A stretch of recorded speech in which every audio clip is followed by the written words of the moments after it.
திருமகள் TV பல்சுவைகள் படைக்கும் பாசறை. தமிழ் சினிமாவில் தனது காமெடி மற்றும் உடல் மொழியின் மூலம் மக்களை சிரிக்க வைத்த கலைஞர்களில் முக்கியமானவர் நாகேஷ். பல கட்ட போராட்டத்திற்கு பின் திரைப்படங்களில் நடிக்கும் வாய்ப்பினை பெற்ற நாகேஷ் எம்ஜிஆர், சிவாஜி மட்டுமல்லாமல் ஜெய்சங்கர், முத்துராமன், ஜெமினி கணேசன் என பல முன்னணி நடிகர்களுடன் இணைந்து பல வெற்றி படங்களை கொடுத்துள்ளார்.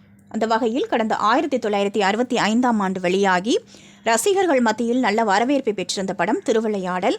சிவாஜி, சாவித்ரி இணைந்து நடித்திருந்த இந்த படத்தில் தருமி வேடத்தில் நாகேஷ் சிறப்பாக நடித்திருப்பார்.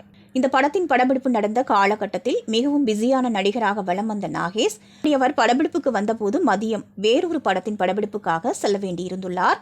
இதனால் சிவாஜி மேக்கப் போட்டு வர லேட் ஆகும் என்பதால் இவர் தொடர்பான காட்சிகளை மட்டும் படமாக்கிக் கொள்ள இயக்குனர் AP நாகராஜன் அனுமதி கொடுத்துள்ளார். அதன்படி நாகேஷ் தனியாக வரும் காட்சிகள் அனைத்தும் படமாக்கப்பட்டது. அப்போது நாகேஷ், நீ எப்படி வேண்டுமானாலும் நடி, ஆனால் எனது வசனத்தை மட்டும் மாற்றிவிடாதே என்று இயக்குனர் கூறியுள்ளார். தனியாக வரும் காட்சிகளில் பிரமாதமாக நடித்திருந்த நாகேஷ் சிவாஜியுடனான காட்சியில் அவர் கம்பீரமாக இருந்தாலும் அவர் பின்னாடியே சேட்டை செய்வது போல் நடித்திருந்த நாகேஷின் நடிப்பு அனைவரையும் கவர்ந்தது. சிவாஜியே அவரின் நடிப்புக்கு பாராட்டு தெரிவித்திருந்தார். அதனைத் தொடர்ந்து படத்தின் 100வது நாள் வெற்றி விழா அறிவிக்கப்பட்டது. இதில் சிவாஜிக்கு வைரவாள், சாவித்திற்கு வைர மோதிரம் பரிசாக அளிக்கப்படும் என்று செய்திகள் வெளியானது.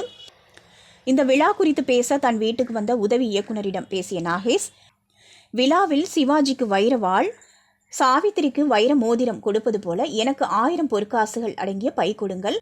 அதில் காசுதான் இருக்க வேண்டும் என்று அவசியமில்லை. நீங்கள் கல்லை மட்டும் போட்டுக் கொடுங்கள். விழாவிற்கு வருபவர்களுக்கு கௌரவமாக இருக்கும் என்று சொல்ல, நல்ல யோசனை, நான் இயக்குனரிடம் சொல்கிறேன் என்று அந்த உதவி இயக்குனர் கூறி சென்றுள்ளார். ஆனால் அடுத்த நாள் விழா அழைப்புதலை பார்த்த நாகேஷுக்கு அதிர்ச்சி காத்திருந்தது. திருவிளையாடல் 100வது நாள் விழாவுக்கு நாகேஷுக்கு அழைப்பு இல்லை. இதனால் நொந்து போன நாகேஷ் ஏன் நம்மை அழைக்கவில்லை என்று யோசித்துக் கொண்டிருந்துள்ளார். சில நாட்கள் கழித்து இதற்கான உண்மை அவருக்கு தெரிய வந்துள்ளது.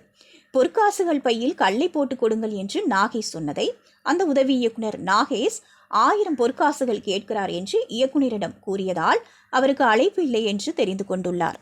திருமகள் டிவியை லைக் செய்து உங்கள் நண்பர்களுக்கும் ஷேர் செய்வதுடன் சப்ஸ்கிரைப் செய்து ஆதரவு தாருங்கள்.